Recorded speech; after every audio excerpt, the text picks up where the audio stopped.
काव्या एक साधारण जिंदगी जीती थी। वो अपनी छोटी बहन प्रिया से बहुत प्यार करती थी। उनका छोटा सा घर खुशियों से भरा था। वो प्रिया को अच्छी जिंदगी देना चाहती थी। प्रिया उसकी जिंदगी में रोशनी की तरह थी।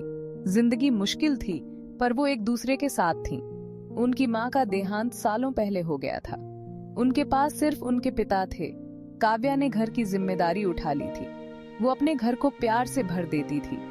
उन्हें छोटी छोटी चीजों में खुशी मिलती थी। उनकी दुनिया छोटी थी, पर अपनी थी। एक रात सब बदल गया। एक खौफनाक चीख ने सन्नाटा तोड़ दिया। काव्या प्रिया के कमरे में भागी। उसका दिल दहला गया। कमरा बिखरा हुआ था। प्रिया गायब थी। काव्या की दुनिया उजड़ गई। डर ने उसे घेर लिया। वो प्रिया को ढूंढने लगी, उसका नाम पुकारने लगी। पुलिस आई। उन्होंने काव्या से सवाल किए। उनके शब्द कठोर थे, बेरुखी भरे। उन्होंने उस पर शक किया। काव्या खुद को अकेला महसूस करने लगी, बेसहारा। वो जानती थी कि उसे खुद प्रिया को ढूंढना होगा। वो किसी और पर भरोसा नहीं कर सकती थी। उसके दिल में ऐसा दर्द था जो उसने पहले कभी नहीं महसूस किया था। दिन हफ्तों में बदल गए, हफ्ते महीनों में। प्रिया का कोई पता नहीं चला। उम्मीदें टूटने लगीं। काव्या का गम गुस्से में बदल गया। वो ये नहीं मान सकती थी कि प्रिया अब नहीं रही। उसने सच्चाई का पता लगाने की कसम खाई, अपनी बहन का बदला लेने की, चाहे कुछ भी हो जाए। वो सीधी सादी काव्या अब नहीं रही। उसकी जगह एक ऐसी औरत आ गई थी जो बदले की आग में जल रही थी। उसकी आंखों में एक खौफनाक चमक थी। उसका दिल पत्थर का हो गया था।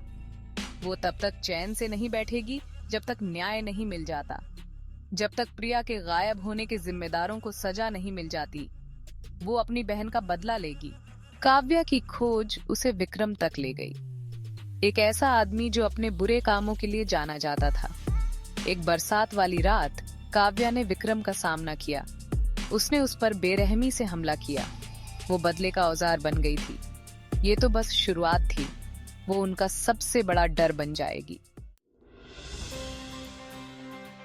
माया काव्या की जिंदगी में एक उम्मीद की किरण बनकर आई।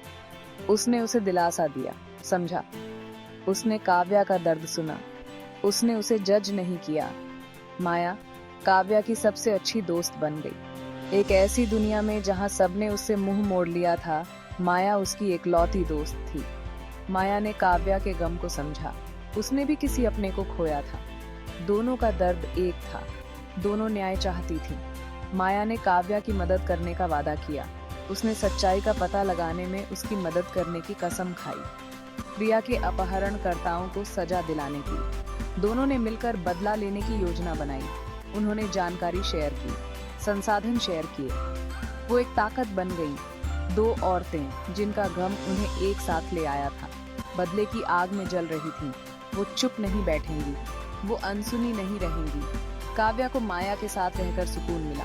उसे थोड़ी उम्मीद नजर आई। शायद, सिर्फ शायद, माया की मदद से वो शांति पा सके। वो प्रिया का बदला ले सके। वो अपनी बहन की यादों को सुकून दे सके। भाग 5, बदले के बीज। काव्या और माया ने बहुत सोच समझकर अपनी अगली चाल चली। उन्होंने उन लोगों का पता लगाया जो प्रिया के गायब होने से जुड़े थे। उन्होंने सबूत इकट्ठा किए। उन्होंने अपना केस तैयार किया। उन्होंने ठान लिया था कि वो कुछ भी नहीं छोड़ेंगी। उनकी जांच उन्हें ताकतवर लोगों के एक समूह तक ले गई। ऐसे लोग जो अंधेरे में काम करते थे, ऐसे लोग जो बेकसूरों को अपना शिकार बनाते थे। काव्या का इरादा और मजबूत हो गया। वो उन सबको नीचे गिराएगी। वो उनके जुर्म सबके सामने लाएगी। वो उन्हें सजा देगी। उन्होंने अपनी योजना पर काम करना शुरू कर दिया। एक एक करके उन्होंने उन लोगों को निशाना बनाया जो इसमें शामिल थे। उन्होंने अपनी चालाकी का इस्तेमाल किया, अपनी अक्लमंदी का। उन्होंने अपने दुश्मनों की कमजोरियों का फायदा उठाया। वो एक तूफान बन गईं, जिन्हें कोई नहीं रोक सकता।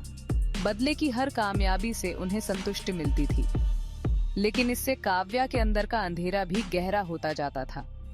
वो बदले की अपनी इस लड़ाई में खुद को खोती जा रही थी। वो खुद वैसी ही बनती जा रही थी जिससे वो नफरत करती थी। भाग 6. आर्यन का आना। आर्यन अपनी स्मार्टनेस और अच्छे व्यवहार के साथ उनकी जिंदगी में आया। उसने खुद को एक दोस्त बताया, मदद और संसाधन देने की पेशकश की। उसने काव्या का विश्वास जीत लिया, न्याय की उसकी तलाश में मदद का हाथ बढ़ाया। वो सच में उसकी परेशानी से चिंतित लग रहा था। आर्यन के आने से स्थिति में एक नया मोड़ आ गया। उसके कनेक्शंस थे, जानकारी थी। वो ऐसी बातें जानता था जो दूसरे नहीं जानते थे। काव्या खुद को उस पर निर्भर पाने लगी। वो उनकी योजना का एक अहम हिस्सा बन गया। लेकिन माया को उस पर शक था। उसे आर्यन में कुछ गड़बड़ लग रहा था। उसका अच्छा व्यवहार बनावटी लग रहा था। उसके इरादे साफ नहीं थे। उसे ऐसा लग रहा था कि वो कुछ छुपा रहा है। उसने उसके बारे में पता लगाने का फैसला किया। हर गुजरते दिन के साथ माया का शक बढ़ता गया। उसने उसकी कहानियों में कुछ विरोधाभास देखे। उसके काम उसकी बातों से मेल नहीं खाते थे। वो उसके असली इरादों पर सवाल उठाने लगी। क्या वो सच में उनका दोस्त था या वो कोई और खेल खेल रहा था? भाग 7, माया की खोज। माया की जांच उसे एक चौंकाने वाली सच्चाई तक ले गई। आर्यन उन लोगों से जुड़ा हुआ था जिन्हें वो निशाना बना रही थी। वो उसी समूह का हिस्सा था। वो शुरू से ही उनके साथ खेल रहा था। उनके दर्द का इस्तेमाल अपने फायदे के लिए कर रहा था। माया को उस खतरे का एहसास हुआ जिसमें वो थी। आर्यन उनका दोस्त नहीं बल्कि दुश्मन था। वो शुरू से ही उन्हें बेवकूफ बना रहा था। बदले की उनकी चाह का इस्तेमाल अपने मकसद के लिए कर रहा था। वो भेड़ की खाल में छुपा हुआ भेड़िया था। इस खुलासे ने माया की रूह कंपा दी। उसे काव्या को चेतावनी देनी थी। उसे आर्यन के धोखे का पर्दाफाश करना था, इससे पहले कि बहुत देर हो जाए, इससे पहले कि वो उन्हें और नुकसान पहुंचा सके, इससे पहले कि वो उनके सारे काम बर्बाद कर दे।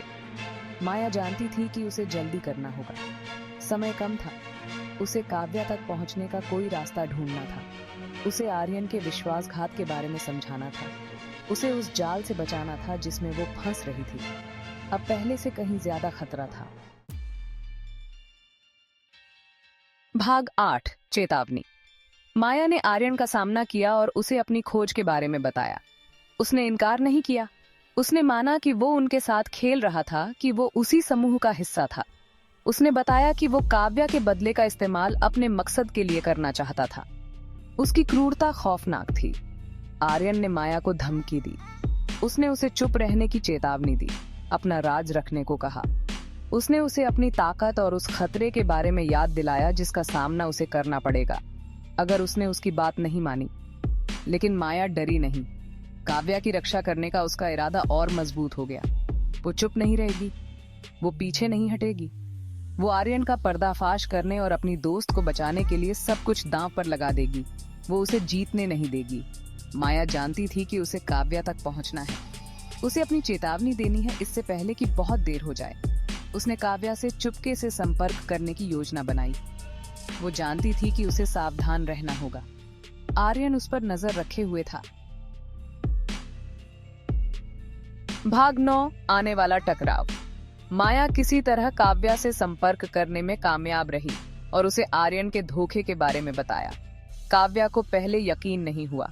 उसे ये मानने में मुश्किल हो रही थी कि जिस आदमी पर उसने भरोसा किया था वो उसे धोखा दे रहा था। इस खुलासे ने उसे तोड़ दिया। आर्यन पर से काव्या का भरोसा उठ गया। उसने खुद को ठगा हुआ महसूस किया, इस्तेमाल किया हुआ। उसकी दुनिया जो पहले से ही कमजोर थी, एक बार फिर टूटने के कगार पर थी। उसने हर उस चीज पर सवाल उठाया जिसमें उसने यकीन किया था, हर उस चीज के लिए जिसके लिए उसने लड़ाई लड़ी थी। इस एहसास ने काव्या के गुस्से को और भड़का दिया। उसका ध्यान बदल गया। अब उसके बदले का एक नया निशाना था, आर्यन। वो आदमी जिसने उसे धोखा दिया था, जिसने उसके दर्द का इस्तेमाल अपने फायदे के लिए किया था। वो उसे सजा देगी। काव्या और आर्यन के बीच टकराव अब तय था। माहौल में तनाव छा गया था। एक महामुकाबले का मंच तैयार हो गया था, बदले और विश्वासघात की लड़ाई का। इसके नतीजे बहुत बुरे होंगे। भाग 10, उभरता हुआ रहस्य। कहानी एक क्लिफ हैंगर पर खत्म होती है। गुस्से और धोखे में डूबी काव्या आर्यन का सामना करने की तैयारी करती है। उसके इरादों का सच, समूह से उसका संबंध और उसकी असली योजना अभी भी रहस्य में डूबी हुई है। क्या काव्या आर्यन से बदला लेने में कामयाब होगी? क्या माया अपनी बगावत के नतीजे भुगत पाएगी? जवाब अभी भी अनजान है। रहस्य गहराता जाता है। कहानी पाठक को बेचैनी और आने वाले खतरे के एहसास के साथ छोड़ देती है। एक खूनी टकराव का मंच तैयार है, जिसके नतीजे सभी की जिंदगी पर असर डालेंगे। भविष्य अनिश्चित है, आगे का रास्ता अंधेरा और खतरनाक है। उभरता हुआ रहस्य और भी मोड़, और भी धोखे, और भी बदले का वादा करता है। कहानी अभी खत्म नहीं हुई है।